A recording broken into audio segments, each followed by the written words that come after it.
The Jujutsu Kaisen manga has been a journey so far, let me tell you. And what's so sick is we got introduced to so many different things in these 3 chapters. With more information on the Culling Games, what happened to Principal Yaga, as well as a little bit of a Maki, little family history and stuff.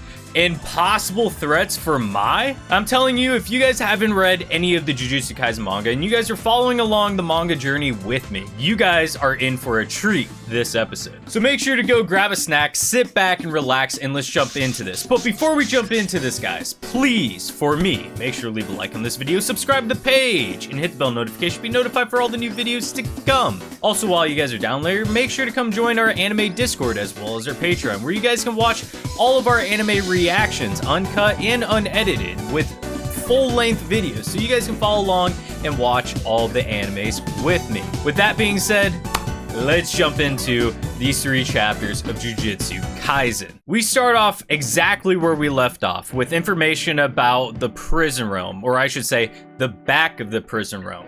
We learn that this Jujutsu sorcerer that has the ability to open the back of the prison realm is somewhere in Japan. There's like all these colonies and stuff, or connected barriers and stuff. I'll explain a little bit more.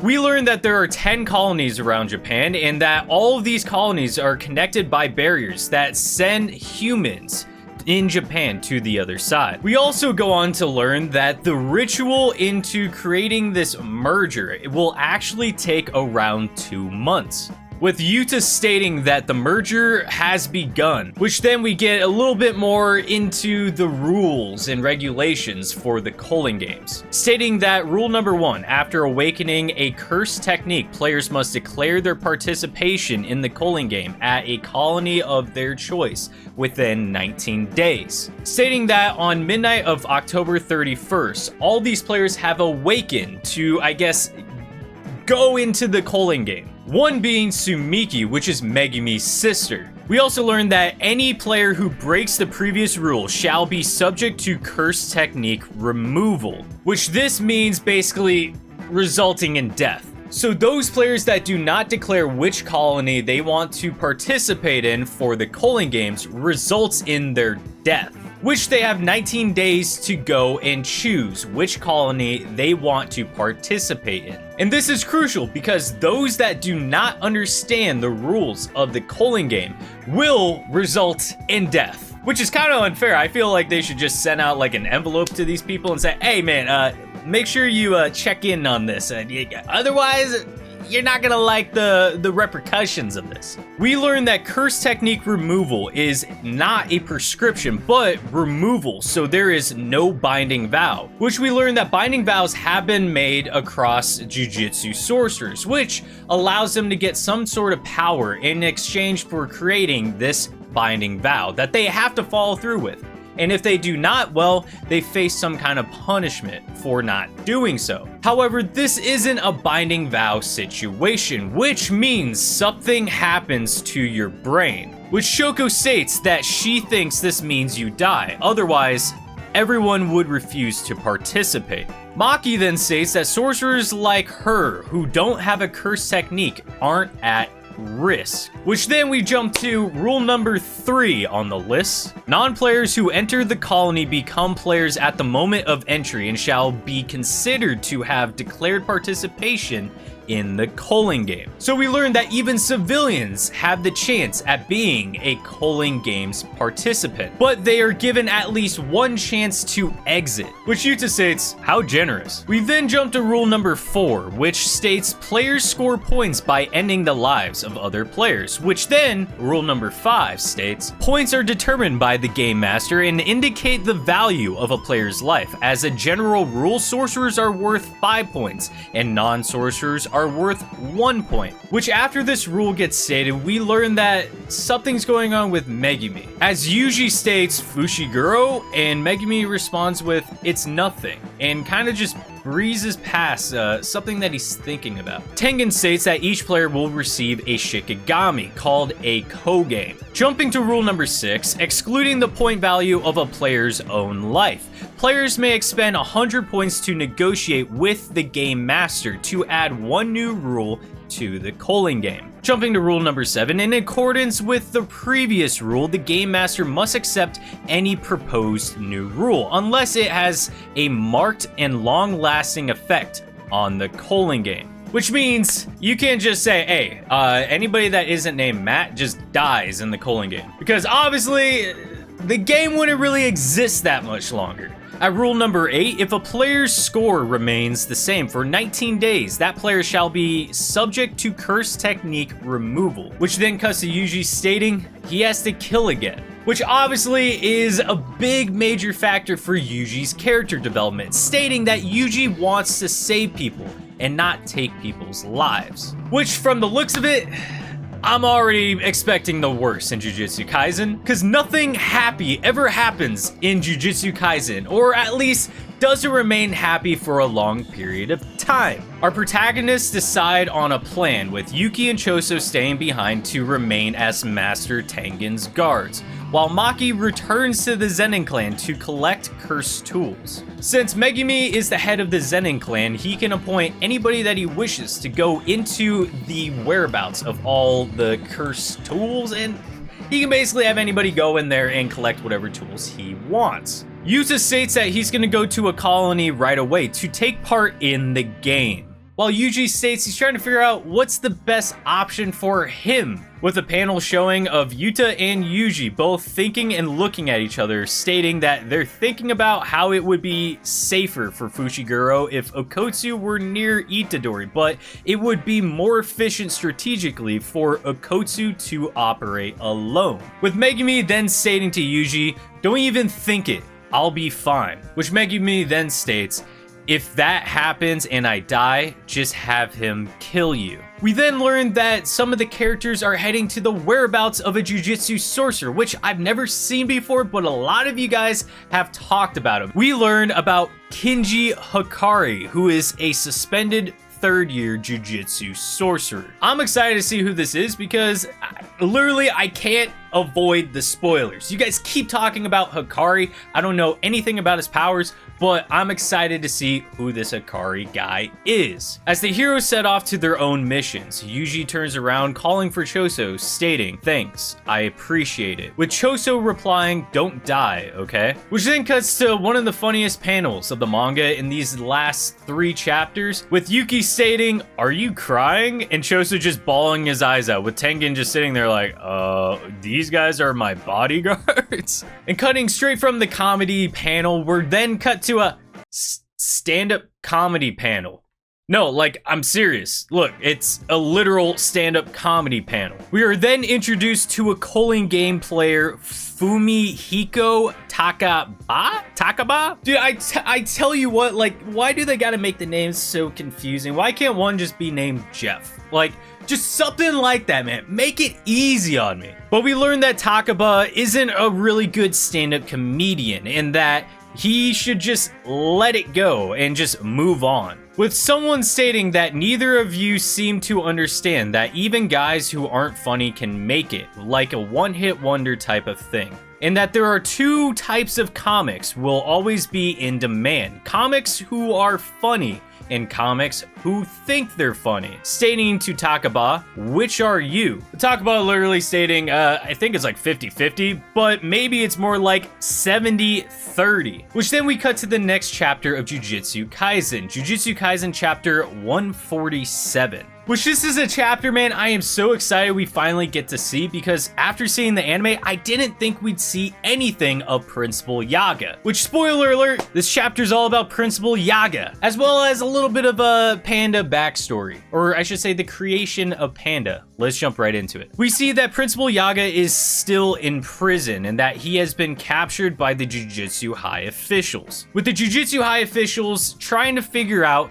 how Panda was made, with Principal Yaga stating that he doesn't really know, or at least making them think he doesn't know. We then cut to Principal Yaga sitting on some kind of wooden trunk next to a cursed corpse. Everyone is worried about how gloomy you are, with the cursed corpse then stating, "So I told them you should cheer up," with Principal Yaga then stating, "Yeah," with the cursed corpse asking Principal Yaga if he is a genius, and with Yaga stating that yes, you are. We learn that this cursed corpse name is Takiru, with Principal Yaga stating that he is sorry, but he cannot return for a while, stating that he is going on another outing, one that will be very long. Which we learn something very interesting about this, that this cursed corpse has a mother and that she will come see him soon, with Yaga stating, "Even without me, you'll be fine." With something almost stripped out of the book of Alice in Wonderland, of Principal Yaga looking through a tree trunk door, stating to all the other cursed corpses that he'll miss them. We then learn that Panda was even captured, but Kusakabe comes in clutch and cuts free Panda, stating that he owes Principal Yaga. We then cut to a supposed flashback of Kusakabe standing next to a lady in a wheelchair, with Principal Yaga stating that this guy isn't your nephew. It's something with your nephew's information, which we then learn information that a cursed corpse might potentially have something to do with a dead individual's soul. Or maybe not soul in particular, but we'll get into it a little bit more. We then learn that the woman that Kusakabe is standing next to is his younger sister, that she can't go on living without the past, without Takuro's support, which then pops right out behind Principal Yaga, Takuro, which then states, "Aren't I a genius?" Cutting to another image of a kid who states, "Aren't I a Jesus? Aren't I a genius?" With the woman jumping out of her chair, running to Takuru, hugging Takuru, stating, "Takuru," while she's filled with joy knowing that her once younger sibling is with her. Well, supposed younger sibling, unless if it's like a friend or something. They don't really state that much. Principal Yaga then states to Kusakabe, stating that, "I hate to do this, Kusakabe. I understand it mustn't get out that a fully independent cursed corpse exists. Living with my sister isn't possible. I'm sorry." Principal Yaga then states, "What are you apologizing for?" Cutting to a panel of Kusakabe stating, "I'm grateful, I truly am," with Kusakabe appearing that he is shaking almost as if he is crying. Jumping to a future panel of a Jujutsu sorcerer standing on a light post staring at Principal Yaga. The masked individual states, "Where are you going without any cursed corpses, Principal Yaga?" Yaga then stating, "To see my son." The masked corpse then states that Principal Yaga has the death sentence, so allow me to tell you the only way to save yourself. Tell me how to make a fully independent artificial cursed corpses. Right here, right now. As Principal Yaga then refuses to answer this question, Principal Gaku Ganji pops up with his guitar, cutting to a panel, which makes me honestly super sad. I almost cried at this panel, with Principal Yaga defeated. Principal Ganji then states to the masked individual for him to leave and that he'll take care of the rest. With then, something very interesting happens. Principal Yaga then reveals that you can replicate soul information from physical information, then input that information to the cursed corpse's cores. But that isn't enough. You must put cores housing 3 highly compatible souls into one cursed corpse, and have the souls constantly observe each other. Only that will stabilize the souls and give rise to self-awareness. Then in 3 months' time, it will achieve self-sustaining cursed energy. With Principal Ganji looking shocked, stating that, "Why? Why tell me this now?" With Principal Ganji continuing, stating that, "Why not before? Why didn't you try to live?" With Yaga stating, "It's a curse, Principal Gaku Ganji. A curse from me to you." Within one of the most heart-wrenching panels of this chapter, with Panda showing up to see his father, Principal Yaga, dead at the hands of Principal Ganji. And as Principal Ganji then prepares to set up fight against Panda, Panda refuses to enter battle and instead goes over to pick up Principal Yaga, with Ganji stating, "Why do you not fight? do you not hate me? With Panda responding with the most Panda statement ever. I'm not like you humans. Human behaviors don't bind pandas. Besides, you and Masamichi weren't on bad terms, and I bet you just acted on orders from above. To me, you're like a fallen knife, but remember one thing, even pandas cry. Dude, I kid you not, even reading that right now, I'm getting tears in my eyes. That is so heart-wrenching, man.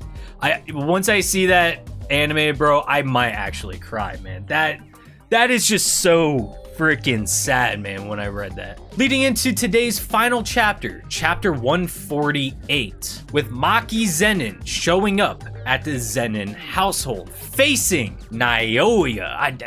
Naoya. With Jin from Bleach sitting in a chair stating that your face looks awful, those wounds won't heal right. What are you going to do now, Maki-chan? With Maki responding stating, so you really can't tell women apart by their faces. I thought you only looked at their asses. With Naoya stating, I'm asking you what you're going to do. Answer me. Trash. You can't use curse techniques or see cursed spirits. Your face, that was only your saving grace, is now all messed up. I doubt you will be able to find yourself a partner looking like this. That's harsh. Should I bully you as I did in the past? Learning that Maki has had some kind of past relationship with Naoya. I swear, chat, one day I will get this name right. With Naoya stating, so again, what are you going to do? Will you just tag along after Kotsu and Megumi? Say something, you piece of trash. As Maki decides to walk away and head towards the curse weapons vault, we are introduced to another character that states to Maki, please go back. Did you forget?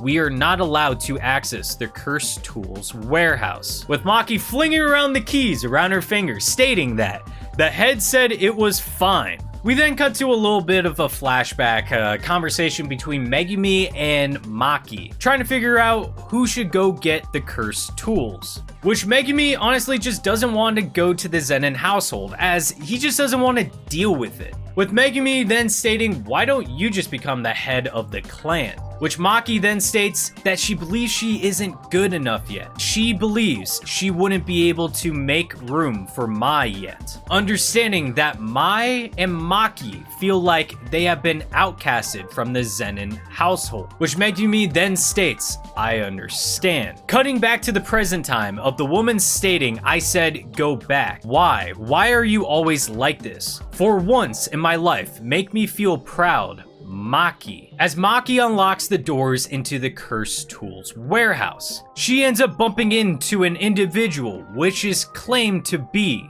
her father, with her father stating that there are no cursed tools here, which he anticipated on Maki showing up and that he moved and disposed of them. As the father of Maki stands up, we discover an individual laying behind the father, with that individual being none other than Mai. We then cut to a conversation between Naoya and the giant dude. Isn't that the father? I think that's the father, but like without his hair tie. I'm a little confused. I don't feel like going back and looking up this guy's name just yet. But we learn that they're trying to figure out a way to become the head of the Zenin clan, and that they are trying to manipulate some of the rules that the Jujutsu High Society has put out, based on the end of the Shibuya incident, stating that Satoru Gojo has been permanently exiled from the Jujutsu world as he was deemed an accomplice of the Shibuya incident. Removing his seal is considered a criminal act, which the individual then states that there is no way we aren't going to use this. With the next panel stating that we will execute Megumi, Fushiguro, Maki Zenin, and Mai Zenin for plotting the release of Satoru Gojo. Which Naoya states, but isn't Uncle Ogi really okay with that? Stating from the other individual sitting across from Naoya, that Ogi was the initial proposer. So we learned that the person sitting across from Naoya isn't Ogi, which is the father of Maki and Mai, but I just don't feel like looking back on the guys, and just comment the guy's name down in the comments. It means a lot, so I don't have to retrace my steps, and you know what I mean. The father then unleashes his secret technique, Falling Blossom Emotion. This technique can intercept the enemy's technique by enveloping your body and sword with cursed energy. Ogi is able to divert the Falling Blossom Emotion technique as a countermeasure to domain expansions. It's in preparation for the worst case scenario when faced with an unknown curse tool from Maki or Mai. While preparing to attack with all of his strength, he still braces himself for an unpredictable situation. Which leads into one of the most badass chapter panels of Jujutsu Kaisen of what I've seen so far, which is making me turn around and like Maki even more, with Maki revealing her new cursed weapon, stating that her cursed weapon absorbs the impact of the cursed energy on the blade and dispels it at the user's will. As the battle begins between the father and Maki, quick slashes occur, which then leads into an insane manga panel of just Maki looking ballistic, man, with her slicing off the father's sword in half, breaking it, or I should say, presumably breaking it, as the sword reappears and ends up slicing Maki's Zenin, with Maki stating, "The blade I just broke. How?" With the father then stating to Maki with one of the most insulting lines of Jujutsu Kaisen history, "The reason I couldn't become the head was because you two were nothing but failures." Leading up into a cliffhanger for the next chapters of Jujutsu Kaisen. Man, let me tell you, the Jujutsu Kaisen manga has been cooking, man. I'm excited to see where it goes and where everybody else is heading off to. I'm excited to see what this Hikari guy is and what his cursed abilities or cursed techniques are. Hell, maybe he has a domain expansion. Maybe he's pretty cool. I'm not really sure. But what I am sure about is that you guys need to make sure to leave a like on this video, subscribe to the page, and hit bell notification to be notified for all the new videos to come. Because if you guys want me to continue these manga reactions, I need a lot of love and support from you guys. So make sure to leave this video with a like, okay? And until next time, guys, I'll catch you in the next one. Peace.